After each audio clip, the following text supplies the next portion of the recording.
This is Arsenal. Contra-ataque, Martinelli passou, a bola é pro Martinelli, sobrou, Saka!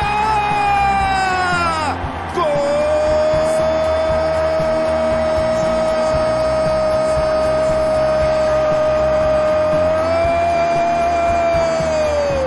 Do Arsenal! Fala, Gunner! I'm upset. When I lose the small side of the games, I'm upset. Maybe we'll have a good surprise for you.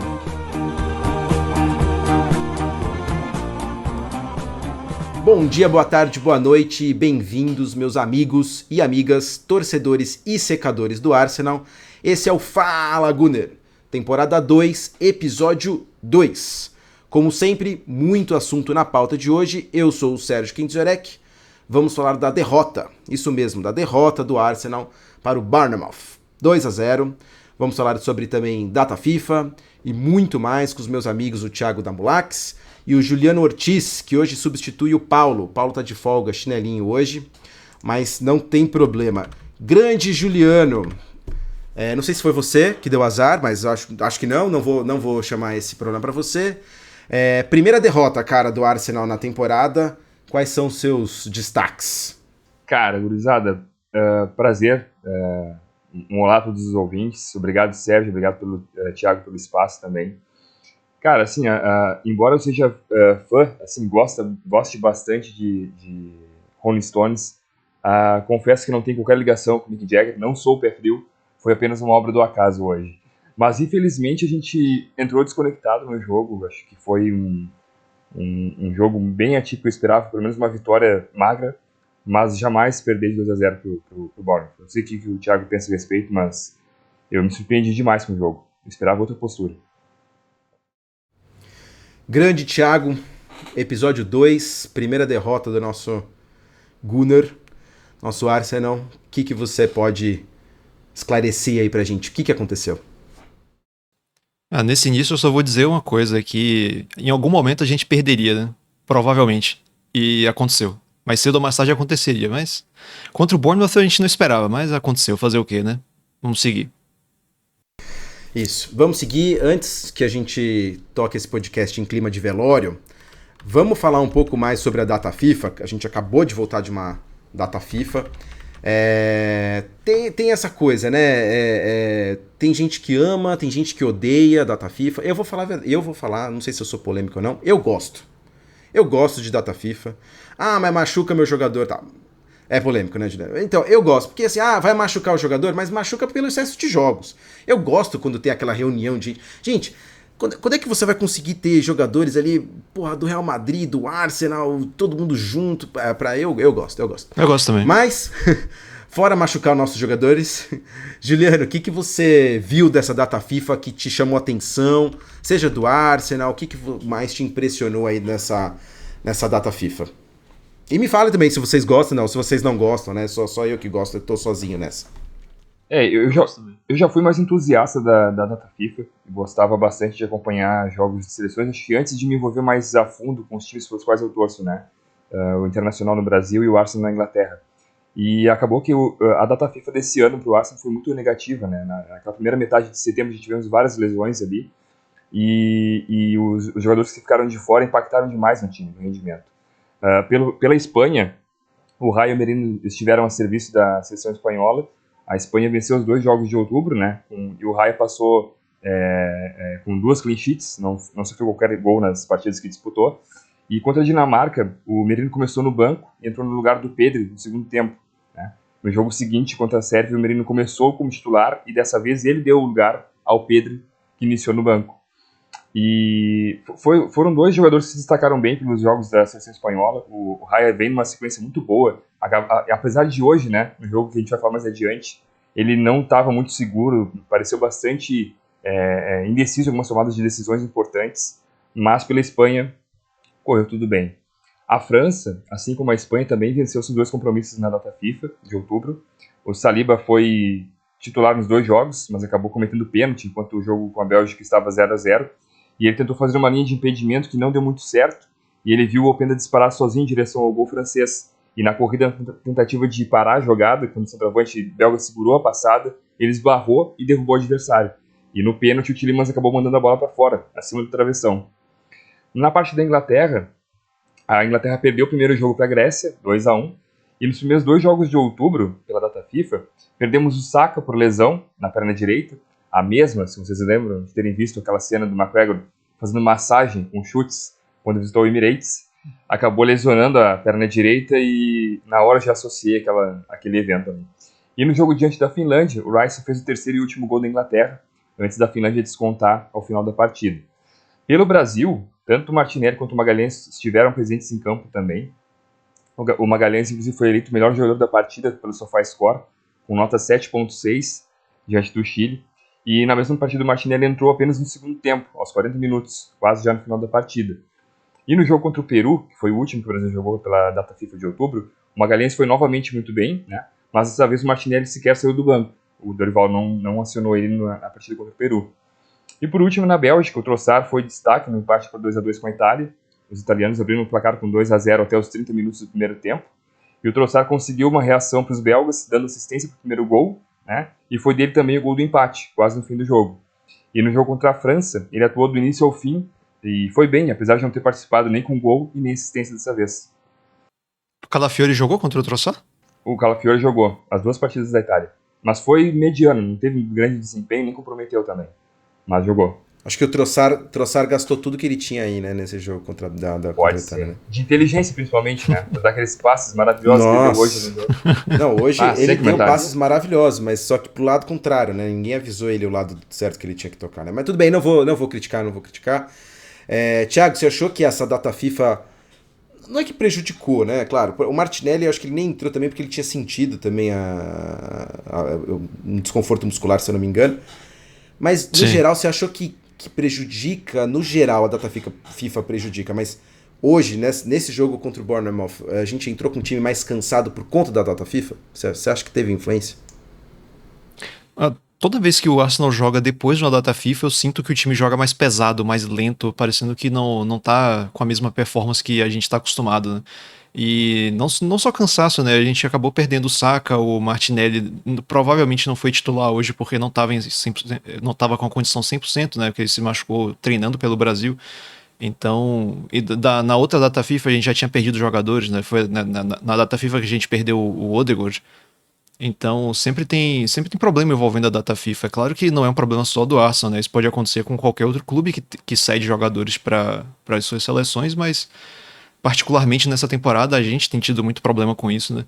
Então, acho que isso tem uma clara relação com, inclusive, a escalação do jogo de hoje, né? Que a gente pode... De hoje, no caso, que a gente tá gravando no sábado.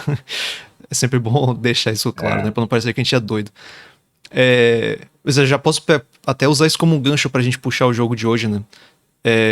Que eu acho que a escalação de hoje tem muito a ver com isso, né? Porque o Martinelli tava no banco, o Saka acabou nem participando, e provavelmente o Sterling ficou como titular ali justamente porque o Martinelli não podia começar jogando. Então acho que tem toda essa questão, mas vou parar por aqui meu comentário, daqui a pouco a gente fala sobre a formação, né? Vamos falar também sobre a formação, mas isso sobre... Já puxando também nesse tópico da formação, os machucados ali, não só dessa data, né? Porque o Odegaard foi da data anterior, mas a gente perdeu muito pelos flancos, né? Assim, pelas laterais, assim, pelos pontas, né? Não só de marcação, quanto a cobertura, né? Isso impactou, como você falou, a formação inicial, mas você acha que o impacto maior foi a ausência do Saka, Juliano? O Saka faz muita diferença para o Arsenal, né, Sérgio? Principalmente na bola parada, em cobranças de falta e cobranças de escanteio.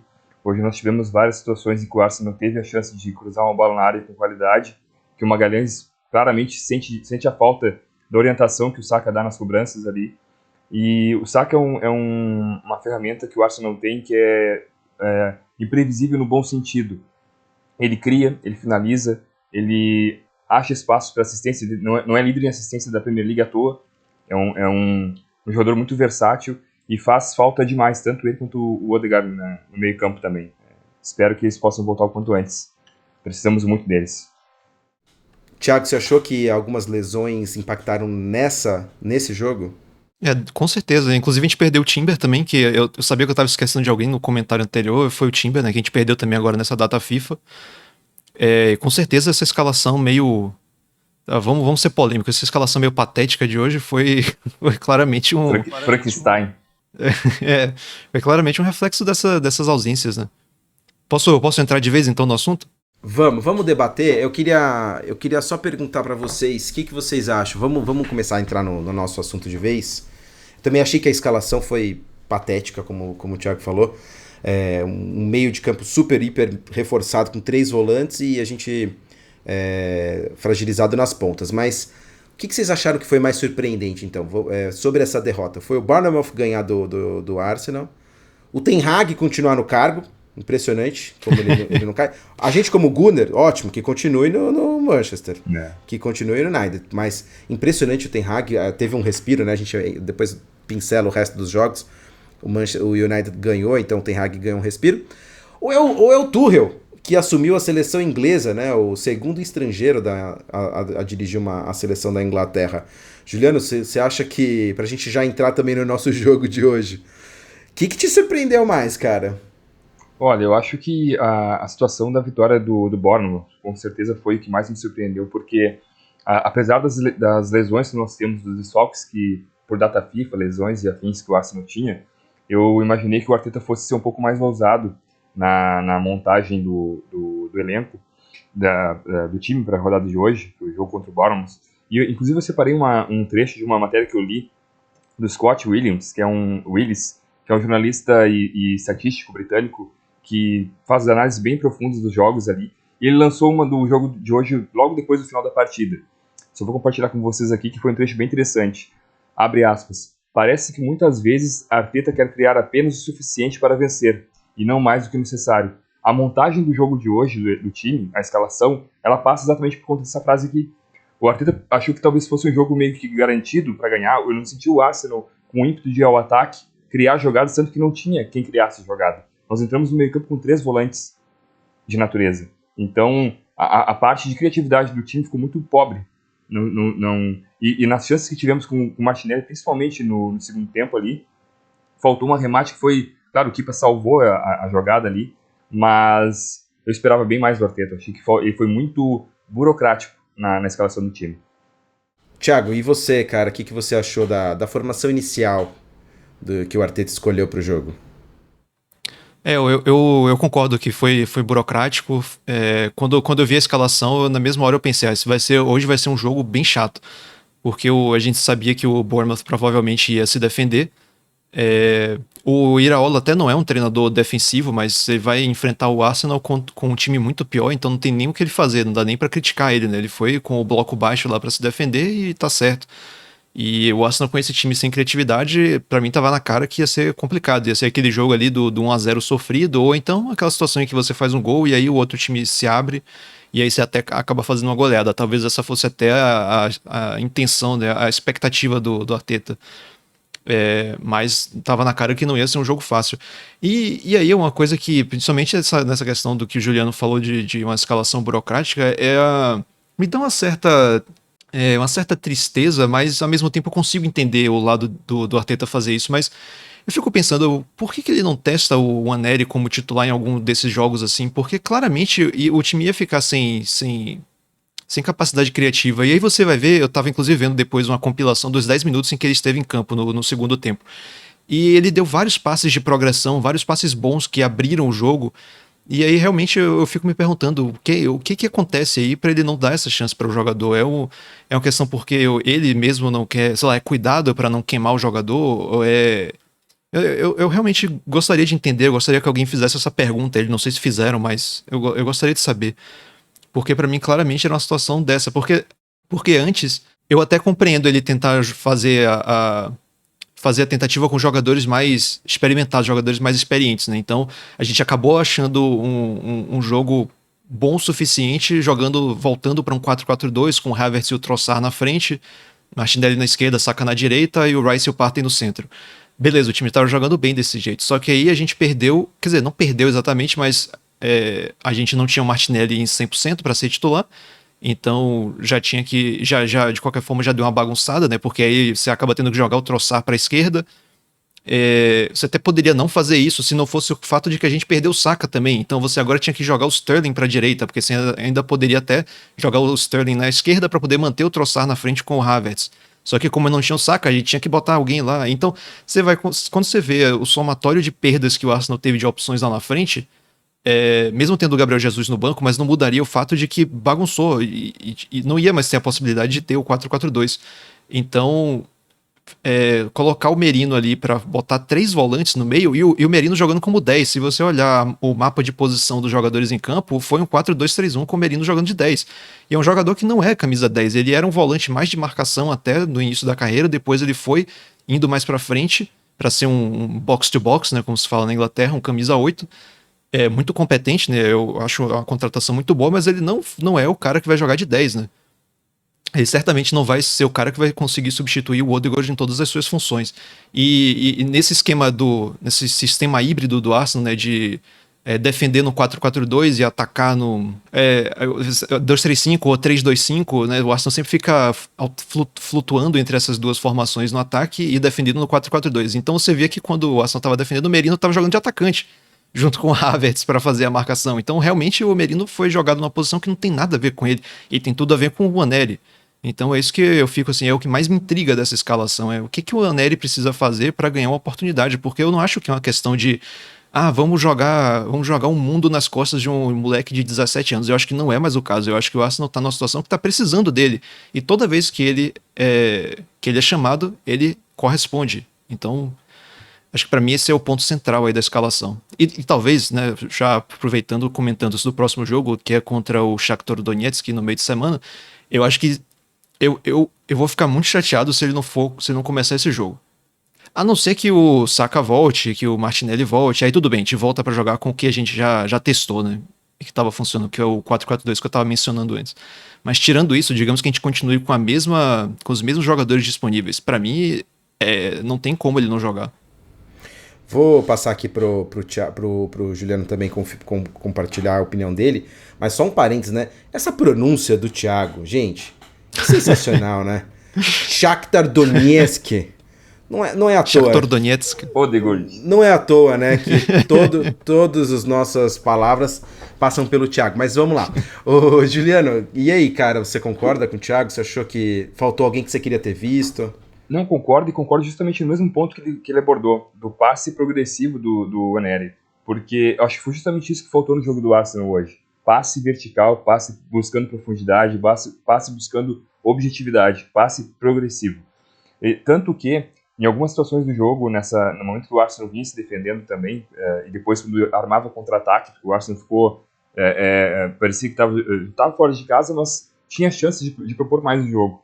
E em boa parte do jogo também o Trossard vinha na tentativa de jogar como um 10, e tanto que se falou já há um tempo atrás, quando o Waneri começou a ganhar mais tempos com o Arteta, era de como ele poderia de repente substituir o Odegaard durante o período de lesão. Que ele é bem isso, que ele faz passes progressivos, ele busca construir a jogada, busca conseguir avançar com a bola. E eu senti muita falta disso hoje. E tanto que o gol que nós tomamos naquela recuada de bola do Trossard reflete muito do que foi isso, né? A diferença dos dois jogadores. O Trossard é um jogador polivalente, um jogador que joga na esquerda, direita, como meia, como atacante, só que às vezes dá um curto-circuito e falta inteligência na tomada de decisão. E ele compromete o time, como na expulsão do jogo contra o City, que ficamos metade do jogo com um jogador a menos, tomando um gol no final do jogo, né? E que poderia ser muito importante decidir na partida, com um passe, com um gol, enfim. E o Waneri no banco, entrando hoje aos 36 do segundo tempo. Então eu acho que o Arteta tem que olhar um pouco mais para a academia, para a base do clube ali, confiar nos jogadores que estão vindo, que estão subindo com qualidade. E acho que passa muito por conta disso. A gente tem que conciliar as lesões com a base, com os caras mais consolidados do elenco, os mais experientes, que possam dar um apoio mental durante o jogo ali também. Então eu espero que o Arteta reveja um pouco os conceitos dele, confie mais nos jogadores que tem, para que a gente possa pavimentar um caminho mais sólido, né, nessa Premier League. Eu concordo com vocês sobre o Waneri, eu acho que ele tinha que jogar. Eu não sei se... Porque assim, se a gente for pensar, ele tem 17 anos. Não vou falar antigamente, mas há pouco tempo, 17 anos era realmente cedo para você estrear, né? Eram sessões que os meninos jogavam com 17 anos. Mas hoje eu acho que não é mais. Assim, hoje o futebol tá cada vez mais jovem, até porque você vê o Yamal com 17 anos, aqui no Brasil o Estevão com 17 anos, o Hendrick com 17 anos. Enfim, então eu acho que o atual 17, sei lá, talvez fosse o antigo 20, sabe? Que o cara era super jovem ainda, 20 anos era super jovem, mas ele já tinha uma maturidade, inclusive maturidade física. O Anelli, você vê que fisicamente ele é forte, assim, né? Não como talvez a média do time principal, mas é um jovem forte. Vou passar aqui pro Thiago pra gente continuar debatendo, mas além do Anelli, vocês não acham que o Gabriel Jesus caberia saindo, já que a gente estava sem Saka, o Martinelli, né, mais ou menos ali talvez não pudesse começar. Você já não temos o Odegaard, então deixar o Trossard como que ele vinha fazendo esse papel do Odegaard, deixar o Trossard, deixar o Sterling na esquerda e colocar o Gabriel Jesus na direita. Ele preferiu colocar o Merino, né, que o Thiago já falou muito bem, como 10 ao invés do Gabriel Jesus na direita. Vocês acham que o Gabriel é físico o problema ou é técnica também? Ou, enfim, não é o Arteta que entendeu que não era pra esse jogo, Thiago? O que você acha? Eu ia falar justamente isso que você falou agora, eu tava querendo aqui justamente complementar isso, que o Gabriel Jesus na direita pra mim é o substituto mais óbvio pro Saka. É óbvio que se o Sterling acabar se encaixando no time em algum momento, vai ser ele a melhor opção, mas enquanto isso não acontece, e talvez nem aconteça, né, porque o Sterling por enquanto não me convenceu nem um pouco, né, não sei vocês, mas pra mim na direita ali, a opção mais óbvia seria o Gabriel Jesus. Ele joga muito bem quando ele joga aberto, inclusive hoje ele entrou driblando até a mãe, né. Então, uma fome de bola ali, e ele dribla muito bem. Então, pra mim, seria a opção óbvia ali. Agora, essa questão, né? Os problemas físicos estão muito numerosos, né, no momento. Gabriel Jesus voltou de lesão e a gente não sabe até que ponto ele tá em condições físicas de começar o jogo. Mas também é aquela coisa, né? Ele podia começar o jogo e depois, se não estivesse rendendo, ser substituído com 15 minutos do segundo tempo. Não teria problema nenhum em fazer isso, né? Então é mais um ponto de discordância, eu acho, da escalação, né? E o último ponto que eu tenho sobre a escalação é que o Ben White voltou no lugar do Timber na direita, né? Porque o Timber se machucou. E, obviamente, eu não tenho nada contra o Ben White, é um grande jogador, só que deu pra ver que ele tá sem ritmo, né? Ele sofreu ali na marcação e também acho que foi um dos pontos que o Arsenal foi prejudicado aí pela parte física. Vamos falar da expulsão também, né? A terceira expulsão em 8 jogos. Mas só pra falar aí também sobre essa parte que o Thiago falou do Ben White, eu não sei se o Partey entrou também pra dobrar essa marcação pela direita, já que o Partey fez um papel ali de lateral direito em alguns jogos. Fez mal, mas fez, né? A lateral direita. Mas não deu certo, né? Nitidamente não deu certo. Então assim, a gente fechou muito mais o meio campo, deixou o Ben White, que estava sem ritmo, pela lateral direita, quando o Bournemouth atacou muito mais pelas laterais, né, pelas pontas, né? Os dois pontas do Bournemouth acabaram com o nosso jogo. Você acha que o Partey pode ter sido escalado para dobrar essa marcação pela direita ou não? Eu sinceramente não reparei acontecer muito essa dobradinha, não. Eu acho que se teve alguma instrução desse tipo, o Partey não seguiu. Eu não percebi muito isso, eu só não percebi mesmo. Agora, assim, eu tô tentando, desculpa, eu tava tentando justificar a escalação do Partey, porque eu não entendi a escalação do Partey. Mas tudo bem, desabafo, pronto. Entendi. Foi. Eu só queria, inclusive, até fazendo justiça com o Partey, eu quero fazer um adendo ao meu comentário no podcast passado sobre ele na lateral direita, né? Que, assim, ofensivamente, ele não ajuda o time, porque ele não faz as jogadas de ultrapassagem, mas eu tava dando uma olhada nas estatísticas, ele defensivamente foi muito bem na última partida. Jogando de lateral direito, né? Então, tem isso, né? Tem essa questão. Às vezes o cara vai mal em um aspecto do jogo, mas em outro vai bem. Bom, vamos. Eu acho que. Vamos falar sobre a expulsão. Eu acho que definiu o jogo. Assim, a gente criticou duramente a formação inicial. Mas ainda assim, eu acho que ganharia. Teria grandes chances de ganhar. Mesmo com essa formação inicial que a gente discordou veementemente. Do Bournemouth, mas a expulsão do Saliba com 30 minutos, mais ou menos, né, do primeiro tempo, a gente jogou mais de 1 hora, se contar com os acréscimos, com um homem a menos. Um passe muito ruim do Trossard, né? Um passe para trás, que foi uma assistência brilhante pro Evanilson, né? O brasileiro do Bournemouth. Mas o Saliba poderia ter tomado uma decisão melhor, que seja ainda que tomasse o gol, mas melhor do que ser expulso. Juliano, você acha que você põe na conta da expulsão, você põe na conta do Saliba, você põe na conta do Trossard? Quem você acha que foi o maior culpado nesse lance específico, hein, Juliano? Ali acho que cabe um pouco para a conta de cada um, porque o passe foi imprudente, ainda na região que foi, a gente percebe que o Saliba tenta fazer uma linha de impedimento meio infeliz ali, né? Não deu certo. E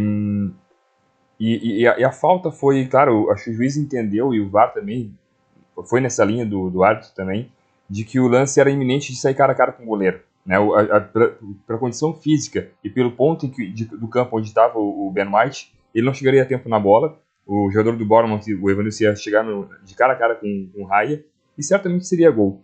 Né? Mas é aquela discussão que a gente tanto fala, né? A que momento cabe uma expulsão estratégica, uma falta que possa evitar um gol? Acabou que nós perdemos o jogador com 30 minutos de jogo, a 1/3 da partida. Tivemos que trocar um atacante pelo Kiwior, né? Que acabou já deixando o time mais defensivo do que já estava inicialmente. Então foi uma coisa somando a outra ali, e dali em diante foi uma bola de neve, né? Só ladeira abaixo. O time não rendeu, não construiu. Tirando aquela jogada do Martinelli, que ele finaliza no contrapé do Kepa e ele defende, nós produzimos muito pouco. Muito pouco. Mas as substituições também a gente pode comentar, né? Porque uma vez que você estava com 3 volantes, será que não era o caso de tirar um dos volantes ou passar o Partey para a lateral direita e o Ben White para a zaga e fazer uma mudança diferente, Thiago? O que você achou se você quiser comentar também sobre a expulsão, mas também sobre essas alterações do Arteta após a expulsão, né? A reação do Arteta. Eu tenho algumas coisas para falar sobre a expulsão, aí depois eu comento sobre as alterações, tá? Você manda. Vou falar porque é o seguinte, tem algumas coisas muito interessantes. Às vezes a gente se acha até maluco de achar que tem uma perseguição contra o seu clube, mas olha só, que interessante. O VAR do jogo de hoje era o Jared Gillett, que é torcedor do Liverpool. E aí, na mesma situação, quando ele era o árbitro principal, num jogo do Arsenal contra o Leicester, ele não deu o vermelho nessa situação do Evans agarrando o Aubameyang. Aí depois teve um outro jogo do Arsenal, que eu acho que ele tava no VAR, não era o árbitro principal, que foi o Konsa segurando o Saka contra o Aston Villa. Então foi a mesma situação, também não deu vermelho. E antes dessa temporada, eu separei até aqui o texto da Premier League. Como lembrete, antes da temporada 2024-25, a Premier League confirmou seu plano de 6 pontos de melhoria do VAR. Como parte desse plano, os dirigentes da Premier League operam com um limite alto para a intervenção do VAR. A decisão do árbitro será mantida, a menos que, na opinião do VAR, com base nas evidências prontamente disponíveis, essa decisão seja um erro claro e óbvio. E 10 dias atrás, foi colocado o seguinte: os fatores a serem considerados para negar um gol ou uma oportunidade clara de gol são: distância entre a infração e o gol, direção geral da jogada, probabilidade de manter ou obter o controle da bola, localização e número de defensores. E aí você vê aqui, né, distância entre a infração e o gol.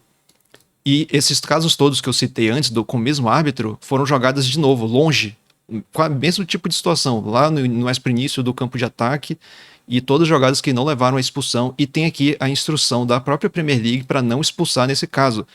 E aí, além disso, no momento da expulsão, né, da checagem do VAR, mostraram o Howard Webb, que é o chefe de arbitragem da FA, tá ele lá na arquibancada com um headset. Ele estava ali claramente se comunicando. Com quem? Não sabemos, né? Com o pessoal do VAR.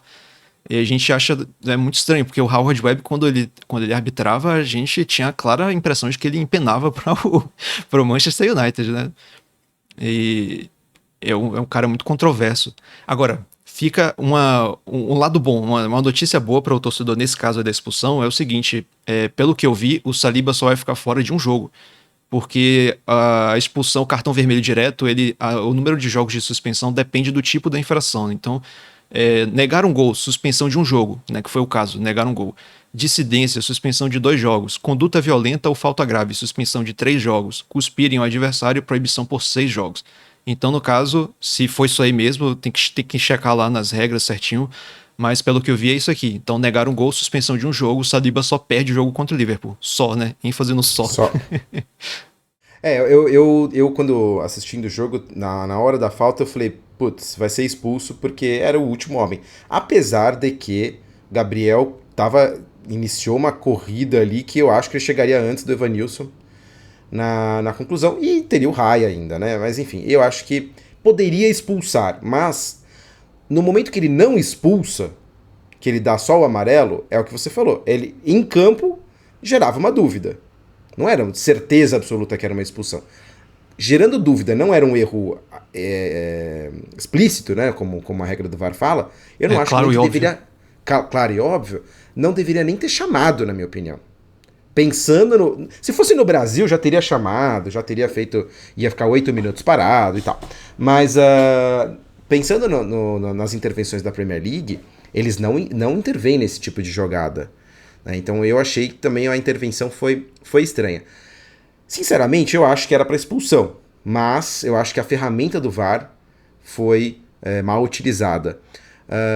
Bom, de certa forma, não tem como evitar que essa expulsão foi a terceira em 8 jogos. Pode ter sido uma infantilidade ali do Saliba, que tem só 23 anos, né? É bom a gente lembrar. É um zagueiro jovem. Mas a terceira em 8 jogos, vocês acham que também tá faltando um pouco de maturidade? Porque assim, o time do Arsenal é jovem, sempre foi jovem, né? As últimas temporadas é a marca do Arsenal, né? Um dos clubes mais jovens aí da Premier League. Mas vocês acham que isso pode estar pesando agora nessa tomada de decisão, Juliano? Você acha que essas expulsões têm uma coisa em comum ou não? Foram coincidências das 3? Eu acho que a questão da idade, Sérgio, ela passa um pouco pela natural insegurança que o jogador sofre na tomada de decisão, mas também não tem um impacto tão pesado, assim, eu acho. É questão de contexto, é questão de adversário, do momento também, sabe? Eu acho que o Arsenal está numa pressão de 20 anos sem ganhar uma Premier League, já passou batendo na trave já 2 vezes recentemente, e o time precisa buscar esse título, né? E a gente sabe que disputa o título com um time que praticamente não perde. É o atual único invicto agora nessa temporada com a derrota de hoje do Arsenal.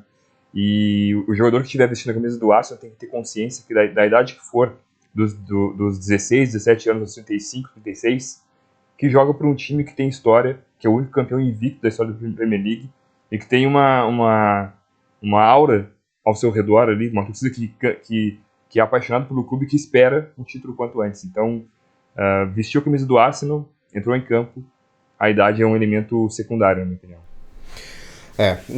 E hoje, bom, mesmo o Saliba ainda sendo jovem, já teve uma boa experiência, tá? Até na temporada passada, né, Thiago? Você acha que o Saliba comprometeu a mais ali, a decisão dele foi errada, ou você concorda com a decisão do Saliba? Não, eu achei que a falta foi meio sem querer até. Eu ia até dar o adendo que hoje a média de idade do Arsenal, hoje, nessa partida, foi de 27 anos, né, da escalação que saiu jogando. E agora o Rice falou sobre isso, ele falou que o Arsenal precisa ter mais maturidade. Eu acho que foi maturidade a palavra que ele usou, né? Não separei aqui a declaração, mas eu vi que ele falou isso no fim da partida, que já foram 3 em 8, né? Realmente é um número muito elevado, né? Então, acho interessante ele mesmo falando isso. Inclusive, ele foi um dos que foi expulso, né? E talvez o mais imaturo. E talvez a expulsão mais imatura tenha sido dele. Acho que o Trossard foi mais. Você achou? Não, na verdade até não, porque o árbitro ia dar o amarelo pra ele antes dele chutar a bola, né? Não, foi o Rice mesmo, você tá certo. Não, então, realmente essa 3 em 8 eu acho que é um ponto de atenção, né? Mas, continuando aqui no nosso debate do jogo, vamos tentar debater um pouco sobre as substituições, porque assim, pra mim foram tardias e erradas. Eu não sou de fritar técnico, nem isso, a gente adora o Arteta tá fazendo muito bem ao clube, a gente tá reclamando dele hoje, nessa partida especificamente, mas não significa que seja um mau técnico nem nada do tipo, mas o Kiwior, ele nitidamente ele tá abaixo dos demais, assim, né? Não à toa ele foi pra reserva, não à toa a gente foi atrás do Calafiori. O Arsenal não tem um perfil atualmente de grandes investimentos, então tanto que a gente foi buscar o próprio Calafiori e o Merino, que são ótimos jogadores, mas não são os jogadores da prateleira 1, talvez, do futebol mundial, não são, né? Então, se a gente gastou o pouco dinheirinho que tinha no Calafiori, é porque o Kiwior não estava passando segurança na temporada passada. Colocar o Kiwior nessa situação, vocês acham que foi... Você acha que foi falta de opção, Juliano? Você acha que não tinha uma estratégia melhor? Eu achei que o Kiwior entrou... vocês me corrigem se eu estiver errado. Assim que o Senemio lá o ponta... Que começou pela ponta esquerda do Bournemouth, depois passou pela direita, mas ele driblou ao mesmo tempo o White e o Sterling. Eu achei que o Arteta falou, opa, pera aí, é melhor colocar um zagueiro mesmo de ofício. Que foi aquele lance, não sei se estão lembrados. Logo depois da expulsão praticamente, o Senemio driblou os dois ao mesmo tempo, né, com uma jogada de corpo. Juliano, você achou que o Kiwior era a melhor opção? Você quer comentar sobre as substituições do Arteta? Sim, eu acho que a questão das substituições, Sérgio e Thiago, a gente tem que já pensar também no próximo jogo, né? Que é contra o Liverpool, porque com a expulsão do Saliba, e sendo ela por um jogo ou 3, a gente tem que se preocupar muito em quem vai ficar ao lado do Magalhães na zaga, né? Eu estava verificando agora aqui enquanto vocês estavam falando, puxando uma informação, o Saliba tem 1,92 m, tá? O Calafiori tem 1,88 m e o Zinchenko tem 1,75 m.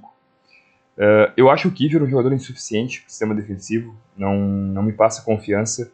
O Tomiyasu convive com lesões o tempo todo também, não é com quem a gente possa confiar para de repente... Porque o Calafiori tem jogado um pouco na esquerda ali, e eu penso que pro jogo do Liverpool, o Arteta vai ter que mexer de alguma forma e mexer mais inteligente do que ele mexeu hoje. Porque o Magalhães é um jogador de uma boa estatura, agora de cabeça não me recordo quanto que ele tem, mas ele é um cara alto também, bom de bola aérea, e não pode ficar desfalcado, protegendo também o sistema defensivo com um jogador mais baixo, muito mais baixo do que ele, como o Zinchenko, por exemplo, que tem 1,75 m. Eu colocaria de repente pro jogo contra o Liverpool o Zinchenko na esquerda, vivo ou morto, sabe, assim, eu não sei como ele está de condição física a pleno, mas ele vai ter que fazer o sacrifício. Acho que eu prefiro ele na esquerda ali do que o Kiwior, e jogar o Calafiori pelo lado do Magalhães na zaga, para poder fazer alguma coisa que possa garantir pelo menos uma vitória magra, ou pelo menos um empate diante do candidato ao título. Quanto às mudanças de hoje, o Kiwior entrou aos 37, né, 7 minutos depois da expulsão do Saliba, e depois o Arteta mexeu com o Martinelli no lugar do Trossard aos 64, e depois dos 2 gols entrou com o Aneri e Jesus aos 81.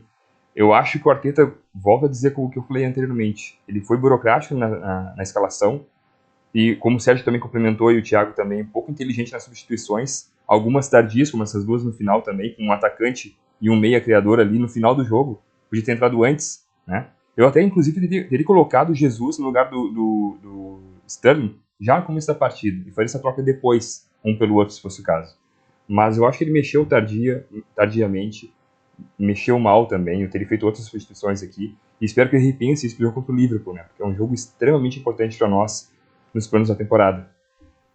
Sobre a altura, o Gabriel tem 1,90 m e o Ben White tem 1,86 m.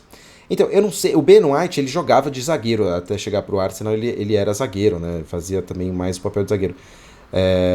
Vocês não acham que o Ben White podia fazer esse papel do Saliba pela direita ali como zagueiro e a gente tentar, ou volta o Partey como lateral direito para tentar fazer isso e deixa o Calafiori para não ter que usar o Kiwior. Eu gosto do Zinchenko, mas ele para mim já é mais meia do que lateral, sabe?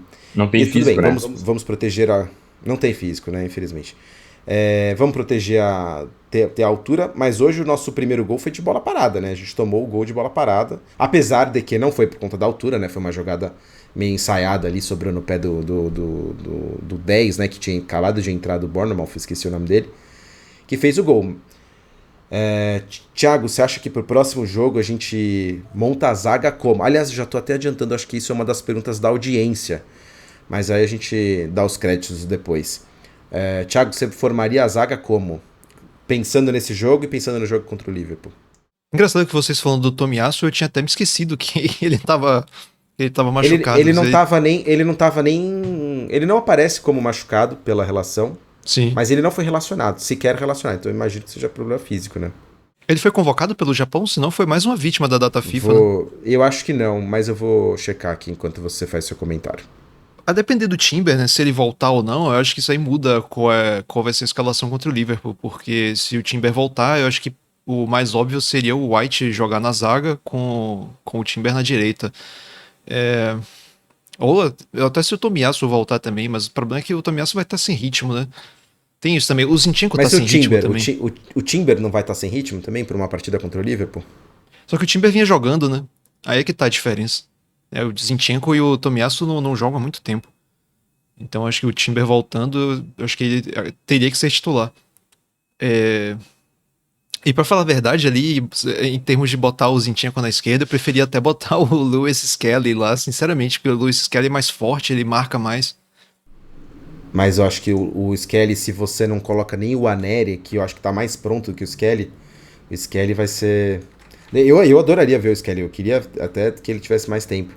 Mas se ele não coloca, se ele não dá chance nem pro Aneri, eu acho que o Skelly vai ser mais difícil ainda. Agora, só um parênteses aqui, pensando que o próximo jogo na Premier League é pelo Liverpool, mas o próximo em data, né, pela Champions, com o Shakhtar Donetsk, né, como a gente tem que ir com o time praticamente reserva, né, assim, eu acho que esse novo formato da Champions não exige que você tenha um número de vitórias muito grande. A gente já ganhou do PSG, que era talvez um dos mais fortes do nosso grupo não, porque é um grupo único, mas dos nossos jogos, né, talvez fosse um dos mais fortes. Contra o Shakhtar, acho que a gente podia testar os meninos, né? O Skelly, o Aneri, o Thiago comentou, né? Eu acabei não falando na hora. E eu acho que eles têm que ser titular, né? Não é nem opção. Mesmo que volte Saka, mesmo que volte Timber, mesmo que volte todo mundo. Skelly, o Aneri, Gabriel Jesus, precisam ter mais oportunidade nesses espaços, né? Mas... Eu, Fala, Thiago. eu até concordo com você, mas eu acho que isso não vai acontecer de botar o time todo reserva, porque a qualidade cai muito e o Arsenal provavelmente não conseguiria ganhar o jogo. E aí depois a gente mesmo estaria aqui criticando o Arteta por essa decisão, né? Então eu acho que o que ele vai fazer é um mistão, vai poupar algumas peças, talvez alguns jogadores que não estão 100%. Por exemplo, o Havertz não tá, era dúvida para essa partida de hoje, né? O White também era dúvida e foi massacrado ali pelo Semenyo. Então acho que tem uns jogadores que podem, né, ter uma folga. Agora tudo depende da disponibilidade de peças para aquelas posições, né? Por exemplo, o White, se você quiser poupar ele, o time sem porque o jogo é na terça-feira, né? Então é um dia menos, inclusive, para voltar jogadores. Então é improvável que nesse meio tempo volte Timber, volte o Tomiyasu ou alguém assim para descansar o White. Então o White vai acabar jogando, a não ser que o Arteta surpreenda todo mundo e bote ali o menino Nichols, né? Não é Nichols, aquele lateral direito que jogou na pré-temporada?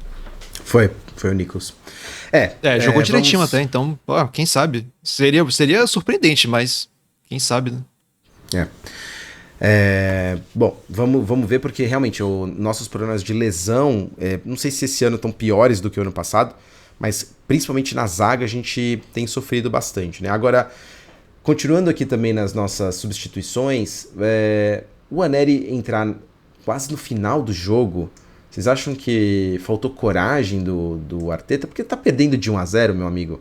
Vai pra cima, né? Mas não foi isso que ele pensou. Apesar de que, se a gente for pensar em estatísticas, a gente teve algumas oportunidades de gol ali, principalmente com o Martinelli, que perdeu um gol, que o Juliano já comentou, cara a cara. Mas fora aquela do Martinelli, eu não lembro de nenhuma grande oportunidade. Juliano, você lembra de mais alguma outra chance que justificasse deixar o mesmo time tanto tempo? Tão claro assim como a do Martinelli, não. O que justifica pra você? Você acha que foram tardias as mudanças? Eu acho que, como nós estávamos falando antes ali, a chance mais clara do Arsenal no jogo foi com o Martinelli, aquela finalização no contrapé do keeper. Mas o time não teve muito volume de jogo, né, para criar chances claras. O Arsenal é um dos times que mais cria chances e não converte em gol, né, na Premier League. Apesar de a gente estar tão bem colocado na tabela de classificação, pelos dados do SofaScore nós criamos bastante, mas precisamos de muita finalização para converter em gol. A gente tem volume de jogo em geral, mas não está entrando tanta bola no gol quanto a gente cria. E o Arsenal tem que ser mais efetivo, né? Só que efetivo com um time meio mesclado ali é complicado. Não tem como. Eu acho que esse jogo que o Thiago estava falando, da terça-feira contra o Shakhtar, a gente deveria, não digo ir com um time totalmente reserva, mas pelo menos mesclar, dar rodagem para quem precisa, né, para pegar um pouco de ritmo de jogo. É uma tentativa de mesclar descanso com rodagem, descanso com minutos, e não desgastar quem tá num estágio de quase estiramento, né? Porque a gente tem um jogo importantíssimo contra o Liverpool dia 27. Sim. Esse jogo do Liverpool, eu não vou falar que vai decidir o campeonato, porque tá cedo, né? Obviamente são 38 rodadas, mas a gente sabe que nos últimos anos o nível que a gente precisa é quase perfeito, para não falar perfeito, né? Querem falar um pouco sobre o Bournemouth? Hoje a gente teve um brasileiro, né? O Evanilson, que inclusive foi quem sofreu a falta do Saliba, que motivou a expulsão. Comentamos aqui um pouco sobre o Semenyo. Thiago, você reparou alguma coisa interessante aí do Bournemouth? Você acha que o Bournemouth vai brigar para não cair ou consegue ficar na parte intermediária aí da tabela? Eu gostei do Alex Scott ali, pareceu bem habilidoso ali no meio. Eu já tinha ouvido falar que ele era um bom jogador, mas não tinha parado pra ver ele jogar, e ele me chamou a atenção nessa partida aí. Agora, Da seleção sub-21, né? Desculpa, Thiago, da seleção sub-21 da Inglaterra, o Scott. Sim. É um time limitado, né? Eles não vão brigar por nada muito relevante. Eu acho que é brigar pra não cair mesmo, mas acho que eles têm condição de ficar. Acho que tem times piores do que eles. Eu queria só, já que a gente estava falando antes sobre o volume de criação do Arsenal, eu acho que é sempre interessante a gente trazer os dados aqui, ó, nesse jogo contra o Bournemouth. Nos gols esperados, o Bournemouth ganhou por 1,66 contra 0,58. Então, realmente foi... teve uma diferença grande de um para o outro. Foram 4 chances claras de gol do Bournemouth, só 2 do Arsenal. 13 finalizações dele, só 6 do Arsenal. Então, realmente, as estatísticas refletem o que foi o placar, né? Tô trazendo só para corroborar o comentário do Juliano. Então, eu só lembrava da finalização do Martinelli mesmo, que é essa grande chance criada, né? Assim, bom, a gente já comentou sobre isso, né? Porque não foi só a expulsão que motivou essa estatística, na minha opinião, não foi só a expulsão. Foi o comportamento do time, as substituições tardias. Eu tava vendo os minutos, foi com 81 minutos, faltando 9 minutos pro tempo final regulamentar, que ele conseguiu fazer, colocou o Anério, o Gabriel Jesus.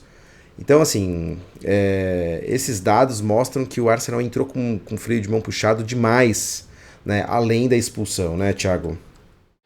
Só vale lembrar o seguinte, o City tá sem o Rodri, né? Pela temporada inteira. Então eu acho que o nível baixou nessa temporada. O nível de perfeição que o Arsenal vai ser exigido vai ser mais baixo. Porque o City vai deixar mais pontos pelo caminho. E o Liverpool, eu tô surpreso com o desempenho do Liverpool. Porque assim, acabou de trocar de técnico, muitos anos com o Klopp. Então era pra sentir mais. Talvez me fugiu o nome do atual técnico do Liverpool. Me socorre, Thiago. O Arne Slot. Tinha um perfil parecido, né, com o Klopp, então isso ajudou, mas eu me surpreendi com o Liverpool. Eu acho que vai rolar uma oscilação, em algum momento vai ter alguma oscilação do Liverpool, né, decorrente da troca de técnico e tudo mais. Juliano, você acha que o Thiago tem razão em relação ao nível de perfeição, a gente consegue alcançar? Você acha que o Arsenal tem um desafio pior? Porque no ano passado, na temporada passada, eu acho que a gente estava menos consistente. Mas essas lesões cruciais me pareceram que nesse jogo deu uma sentida. Eu acho que o Arteta, inclusive, falou isso. Eu não trouxe as aspas aqui do Arteta, mas quando ele foi perguntado, ele falou assim: próximo jogo, vamos pro próximo jogo, parar de falar de coitadismo, não vamos ser vítimas. E o importante é ir pro próximo jogo. Então acho que a grande ponto que a gente tem que prestar atenção é o próximo jogo. Porque se entrar com o mesmo ritmo, eu acho que a gente não disputa o título esse ano. A fala do Thiago quanto ao Rodri é interessante, porque o Rodri tem sido, nos últimos anos, com o Guardiola, um termômetro do meio campo do City, né? Até mesmo enquanto o Kevin De Bruyne... Como se pronuncia, Thiago? Isso é difícil, hein? É alguma coisa do tipo De Bruyne. De Bruyne, né? Mas o meio aberto. Não tô 100% certo, não. Mas o Kevin, digamos assim. Quando o Kevin esteve lesionado durante um tempo, mesmo na ausência dele, o Rodri dava conta ali, mas o Rodri saiu do time, o Kevin De Bruyne voltou, e o time segue girando bola, segue jogando muito bem. E, inclusive, o Kovacic tem entrado nas trocas quando o Rodri não pode jogar, e o Kovacic tem feito partidas bem interessantes. Inclusive, contra o Fulham, ele fez 2 gols. É um volante técnico, mas também quebrador, que faz 2 gols no jogo em casa que poderia ser a primeira derrota do City.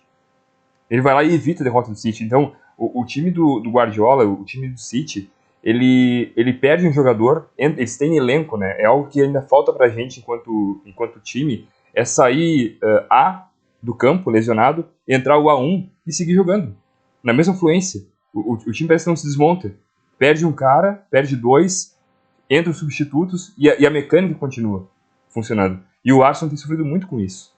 Sai um jogador, nós perdemos o Odegaard e a gente sente muito um cara que pense o jogo. Um jogador que seja cerebral, que dê passes, que coloque o atacante na cara do gol para finalizar, né? Você acha, Thiago, que tem uma carência de elenco? A gente discutiu um pouco isso no podcast passado, né? Mas o Juliano trouxe aí. Bom, a gente perdeu o Ode, dava para ter colocado o Anelli, né? A gente já discutiu isso. Mas você acha que tem algum detalhe aí de elenco que a gente pode contribuir? E aí vamos começar também a falar sobre especulação de elenco, né? Não para agora, né? Quando abrir a próxima janela. Você acha que traz alguém? Vocês acham que precisa necessariamente de alguém? E pensando, não adianta a gente falar que vai trazer o Haaland ou trazer de volta o Kane para a Inglaterra, né? Eu acharia o máximo trazer o Kane para o Arsenal. Já pensou? Saiu do Tottenham, foi para o Ia ser sensacional. Ia ser sensacional. Seria o Figo inglês, não vamos né? falar que vai trazer o Figo inglês. Seria o Figo inglês. Mas pensando no perfil do Arsenal, você acha que o elenco precisa de repor alguma carência? Você acha que existe uma especulação aí maior de janela? Não, eu acho que se o clube tivesse com todo mundo disponível, eu acho que a gente não estaria muito preocupado com isso, né? Porque o elenco tá bem mais redondinho nessa temporada. E nessa comparação com o City, pra mim, esse é o claro problema das 105 acusações. O City tem um dinheiro que não era pra ele ter pra contratar um jogador de 100 milhões de libras pra ficar no banco. Então, simplesmente não tem como competir com isso. 105 ou 115, né? Acho que foram 115. O Grealish. Não, no caso, no número das acusações que eu tô dizendo. Não, foram sim, 105 ou 115. Eu me lembro que é na casa da 115. centena e termina com 5. Eu acho que foram 115. E 100 milhões o Grealish, né? Eu também acho. Assim, a gente não pode arriscar 100 milhões. E se o Arteta contrata alguém de 100 milhões e deixa no banco, o Edu ou o Arteta, alguém vai não digo ser demitido, mas realmente não vai ser bem quisto nos corredores do clube, né? Desculpa, Thiago, continua. Não, mas é isso, né? Se a gente tivesse dinheiro pra contratar à vontade, assim, ia ficar muito mais fácil da gente ter um elenco vencedor, né? Mas eu acho que dentro das possibilidades, o elenco é bem bom. Inclusive, eu acho que o Arsenal é bem cuidadoso nesse sentido de não ficar gastando muito dinheiro para justamente quando chegar na janela de verão, que é a principal, ter um dinheiro maior disponível para fazer contratações de maior relevância, né? Ou de nomes maiores. Então, acho que tá certo nesse ponto aí. Eu acho que o elenco realmente é uma questão de lesão, né? Lesão é que realmente a gente tá tendo flashbacks da época final da Arsène Wenger, né?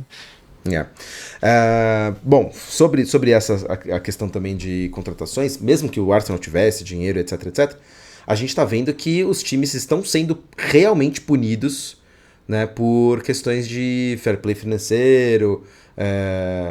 O Everton mesmo, né, na temporada passada, outros clubes também, se eu não me engano o Nottingham Forest, né, alguns outros clubes estão sendo punidos. Juliano, você tem alguma ideia sobre especulações aí de mercado? Você acha que teria que trazer alguém? Ou não? Você concorda com o Thiago que não é o caso de ficar também inventando muito e as lesões que contribuíram aí? Eu acho que o modelo de contratação do Arsenal, pelo modo de gestão do Edu, pelo estilo do Arteta de montar os times, é sempre visando jogadores jovens, né? Muito se fala que o Arsenal busca jogadores de 18 a 25, o Merino foi uma exceção com 28 anos, uma oportunidade de mercado, um jogador que chegou para ocupar um espaço que já vinha sendo contestado ali pela questão do Partey também, que não estava entregando tanto, mas muito fala-se também do francês do PSG, Randall Colomoni, né, que teria em janeiro a possibilidade de vir para o Arsenal, não tem nada certo ainda, mas é somente papo de bastidores, vamos dizer assim, né? E ele saiu do ex-time dele, do Eintracht Frankfurt, da Alemanha, por 95 milhões de euros em setembro do ano passado para o PSG. E o Luiz Henrique não tem dado chances para ele para jogar. Ele tem jogado pouco, cada vez perdendo mais espaço lá. E está tentando ver se consegue uma transferência em janeiro, na janela de inverno. E o valor de mercado dele, eu estava dando uma pesquisada hoje, antes de nós começarmos aqui o podcast, e ele caiu de 95 milhões para 36 milhões. Já é um valor, digamos que aceitável de tu pagares para um jogador de frente. Ele tem 25 anos, está na casa de idade que o Edu e o Arteta costumam trabalhar. A questão toda é um jogador que faria diferença no elenco? Seria um jogador para jogar em que lado? Pela ponta, mais centralizado? Tem que se ver o que é a demanda do Arsenal e o que o jogador possa chegar por 40 milhões de euros, ou um pouco mais, talvez o PSG tente tirar um pouco mais de dinheiro para diminuir a perda, mas o que ele poderia entregar para o elenco, né? Ele teve, em 2024, pegando a temporada passada, né? Pegando não por temporada, mas desde 24, foram 45 partidas até o momento, com 19 participações em gol, né? São 12 gols e 7 assistências. Dá em torno de 0,42 de participações de gols por partida. Então ele tem sido decisivo, ele cobra pênaltis pelo PSG também, isso acresce na questão da estatística, com certeza, mas a minha dúvida é se ele seria o nome certo para o Arsenal. Eu acho que a gente precisa muito de um jogador que faça a função do Haaland, um cara que a bola chegue na frente e ele tenha recurso para fazer ela ir para o gol, né? Que cabeceie bem, que finalize com as duas pernas, que tenha velocidade, só que esse jogador vale na casa de 100 milhões. É um Grealish da vida. Só que não com o futebol dele, claro. Né? Mas precisamos de um jogador que seja referência na frente. A gente tem bons jogadores para jogar nos lados, mas falta um 9. Eu não sei se o Arteta pretende jogar com esse tipo de jogador ou não, mas eu sinto muita falta de ter um centroavante finalizador e que tenha o cheiro, né, que a gente chama o perfume do gol. Nós não temos. Eu concordo. E o Jesus definitivamente não é esse cara. Infelizmente, eu gosto muito do Jesus, acho que ele... queria muito que ele desse mais certo ainda no Arsenal, mas ele não é esse cara, né? E eu acho que se tivesse que contratar alguém, teria que ser um centroavante mais matador. Mas é isso, né? Perfil de investimento, talvez a gente não alcance, pelo menos não na janela, nessa agora a janela do meio da temporada. Talvez, se tiver que trazer, eu acredito mais na janela de começo de temporada. Meus amigos, vamos começar a partir para o final. Deixa eu passar a palavra aqui para o Thiago. Eu quero só acrescentar a discussão que o Havertz, se continuar na progressão dele desse ano, ele vai marcar mais de 20 gols na temporada, hein? É verdade. Sim. Tá muito bem, né? Não, ele tá muito bem, mas ele ainda não é o perfil de centroavante fixo ali, né? O Haaland, eu não vou comparar com o Haaland, porque é sacanagem, mas o Haaland tá com 60 gols no ano, né? Mas eu gosto do Havertz, tá fazendo um bom papel, mas ainda não é o cara, né? Não é um centroavante fixo. E eu nem acho que a gente tem que trazer um centroavante fixo para ser titular, mas eu acho que eu gostaria que tivesse opção no elenco, né? De ter um poste ali, né? A gente perdeu não, mas assim, Ivan Toney, Watkins, você tem vários bons nomes. Chesco, você tem bons nomes que poderiam, né, tá nesse radar, mas vamos aguardar. Eu confio no Edu, acho que vocês também. Sim. Acho que o projeto do Arsenal está sendo bem montado, de forma saudável. Então o negócio é confiarmos na nossa diretoria e deixar seguir, né? Meus amigos, vamos, que estamos com quase já 1 hora de programa, nossos heróicos ouvintes, vamos agraciá-los com as respostas aqui. Alguns dos nossos ouvintes nos mandaram algumas perguntas. Vou começar aqui com o Ítalo. O Ítalo mandou o seguinte, bom, a gente já comentou um pouco, né? Mas, Juliano, ele perguntou o seguinte, acha que na temporada passada, com o Odegaard, tínhamos mais facilidade em ganhar jogos contra times compactos? Vocês acham que a gente está tendo mais dificuldade com as defesas fechadas esse ano, Juliano? Acho. Foi exatamente o que nós tínhamos falado um pouco antes, né, Ítalo? O Odegaard faz muita falta nesse sentido de pensar o jogo, né? Quanto menos espaço se tem no campo para fazer a bola rodar, para fazer o jogo fluir, é preciso ter alguém que pense o jogo, que consiga ter uma visão mais ampla das oportunidades de passe, e ele faz muita falta mesmo. O Gabriel Nunes fez 2 perguntas, uma a gente já respondeu, que é a montagem do elenco, né, se a gente tem críticas. A gente não falou se tem críticas, né, eu e o Juliano, a gente pensa mais num centroavante, talvez. Agora, quer definir, então a gente falou um monte de bobagem aqui sobre a zaga. Ô, Thiago, quer definir o que você acha que seria, a pergunta do Gabriel Nunes, a projeção da zaga contra o Liverpool? Me dê os 4 nomes que o Arteta vai escalar. Tá, eu até comentei isso, né? Como o Timber era dúvida, eu tô supondo que ele tem chance de jogar contra o Liverpool. Então, o Timber estando disponível, pra mim, vai ser Timber, White, Gabriel, Calafiori. Boa. Se o Timber não estiver disponível, eu acho que a gente vai... Será que a gente acaba com o Kiwior? Porque hoje o Arteta tirou o Kiwior depois de ter botado ele em campo, né? Sei lá, eu tenho minhas dúvidas. Talvez daqui a pouco até botar o Calafiori pra jogar na lateral direita, com o White na zaga e o Zinchenko na esquerda. Não sei, eu tô contando com o Timber. Acho que sem Timber a gente vai sofrer.